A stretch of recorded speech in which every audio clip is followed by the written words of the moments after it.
it's hard to say what I want my legacy to be, what I want people to say when I'm long gone. I want people to look at me as a full-on entertainer and a good person. Oh, wow. It's always been so unfortunate how Aaliyah's life was cut short, literally at the peak of her career, when everyone was fangirling her, including, wait for it, Beyonce.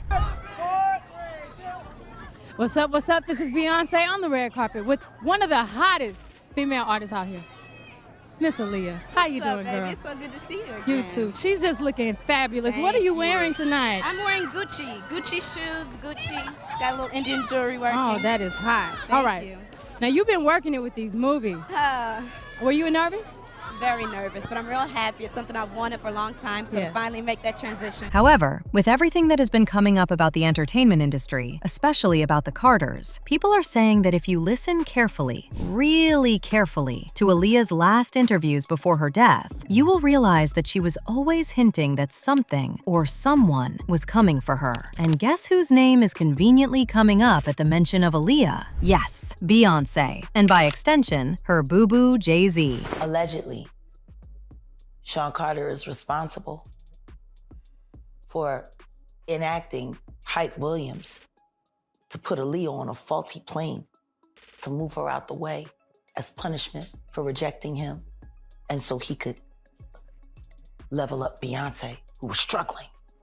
Let's just say allegedly that happened. For some reason, people are convinced that Beyonce is some kind of leader in a secret cult-like club in the music industry, and she has a say in whatever happens to people in the industry, including how they die. And here's a conspiracy theory that will definitely leave you thinking. Jay-Z allegedly sacrificed Aaliyah and got with Beyonce as a cover-up. And for their sacrifice to go full circle, Blue Ivy had to be born in the same birth month as Aaliyah. I know it sounds really crazy, but the things that Blue Ivy has also been associated with are also equally insane. I have even seen people talking about how Aaliyah's spirit lives in Blue, and how the older she gets, the more she looks like Aaliyah. Before I get too ahead of myself, let's just break it down. Okay, guys, people have been saying over the years that one of the reasons why Beyonce supposedly felt some type of way about Aaliyah is because she knew that Jay-Z was obsessed with Aaliyah, and this is something that has been well documented. For instance, around the 2000s, Aaliyah was becoming super famous and had just starred in her first movie, Romeo Must Die. And according to someone who attended a party that Jay-Z hosted back in the day, after Jay-Z had just had a big hit with Big Pimpin', he did not show up to the party with anyone. And that's because he had his eyes on Aaliyah, and best believe he was all over her, holding her waist and looking at her very suggestively. The source actually told Daily Mail, "I saw that Jay-Z was trying to get close to Aaliyah, but I didn't think too much of it at the time. I probably thought they were just friends or making music together. Jay-Z was all over Aaliyah. They were hugging each other, and you could totally see there was chemistry between them. I knew that Damon was going out with her, so I did think it was a little weird." Remember, Damon Dash, the person Aaliyah was dating at the time, also said that Jay-Z was obsessed with Aaliyah when he told Page Six, "He tried very hard. I did not mean to fall in love with Aaliyah. She was just that cool. But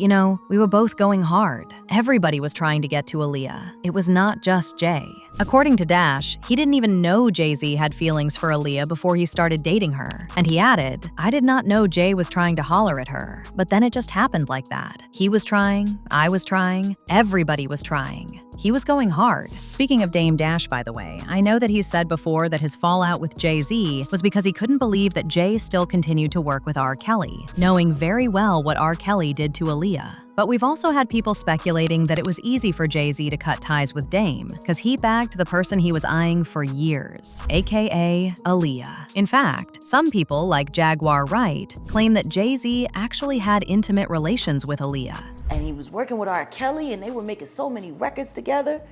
They made all of those records together. They both Aaliyah.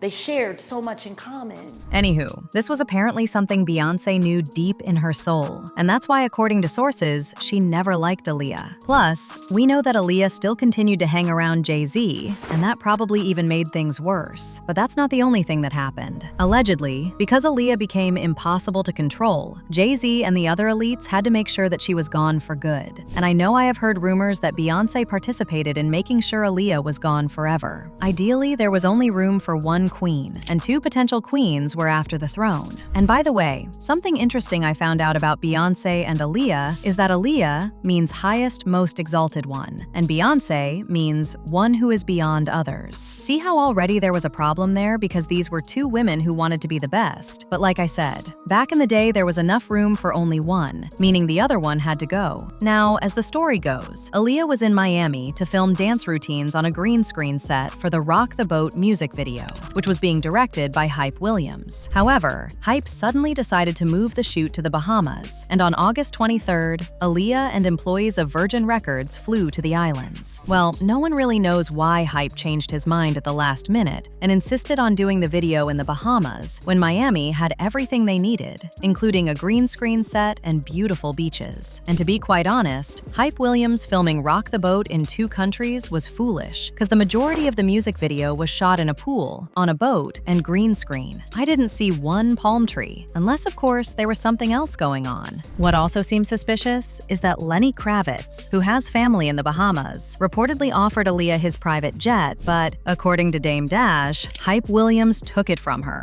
But what I was really more tight about was that I had heard that Lenny Kravitz had offered her a jet and that Hype had took the jet.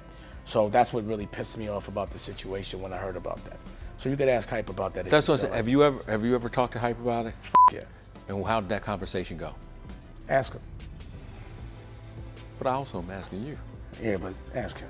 Very suspicious, right? And why did Lenny send that plane in the first place? Also, it was a well-known fact that Aaliyah was terrified of flying, and she always traveled with her mom or brother, but this time she was forced to fly without her family, which was also weird. Aaliyah was also supposed to stay in the Bahamas until August 26th. However, they wrapped up the set the day earlier, and Aaliyah's team insisted on leaving that same day. But when Aaliyah saw the plane they gave her, she instantly had a bad feeling and kept telling her entourage she didn't want to fly. It's like she knew something would go wrong. To make matters worse, Aaliyah did an interview in Paris just weeks before she died, and this is what she said. "It's dark in my favorite dream. Someone is after me. Don't know why. I got fear. Then, suddenly I lift off. I fly away, far away. How do I feel now? It is like swimming in the air. Free and without any weight. No one can reach me. No one can touch me. It's a wonderful feeling. Otherwise, I am alarmed by this dream somehow. What does it mean? That I want to escape from the real life sometimes? But from what? From success or the pressure of show business? No. I enjoy every second of my fame. If I could rewind my life back to the start, I wouldn't change a thing, honestly. Again, it's like she knew for a fact that someone was coming for her, just like people have been saying. I mean, even Mary J. Blige once said that she believed there was a lot of foul play in Aaliyah's death, and said that she knew she was next. In her words, "It was just that when I saw her die, that's when I discovered the fact that I'm next. I don't know how or when, but I'm next. I don't know what kind of accident they're going to put me in, or what kind of OD they're going to sort out. But at the end of the day, I knew I was next.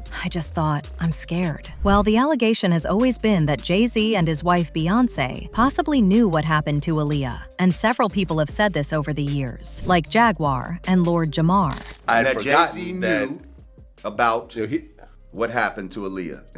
Right, exactly. I mean, I didn't think about that, but yeah, it's like, here is this guy who was in love with this girl, and now your business partner is doing a project on your label with a guy that essentially raped your girl, and like, yo, what's going on here? Right. To add on to that, back in 2002, Nas suggested that Jay-Z knew what R. Kelly was doing with Aaliyah and others. He told Wendy Williams during a radio interview when a tape of R. Kelly leaked, "I could have showed the R. Kelly video that everybody's talking about and made fun of it, and show pictures of Jay hanging out. You can't tell me Jay didn't see them come into the studio and sit on R. Kelly's lap. You gonna tell me he didn't see no one come into the vicinity?" If you ask a lot of people, they will tell you that Beyonce also knew what was going on. And based on what I've heard, Aaliyah even tried to warn people about her. I know they were still so young when all this was going on, but do you believe that's also when Beyonce sort of stamped her dominance? Is it possible that for her to get to where she is, she had to turn a blind eye to what was happening? And did that include knowing exactly what happened to Aaliyah? I really can't wait to know what your thoughts are on all of this. So drop those thoughts in the comments section below.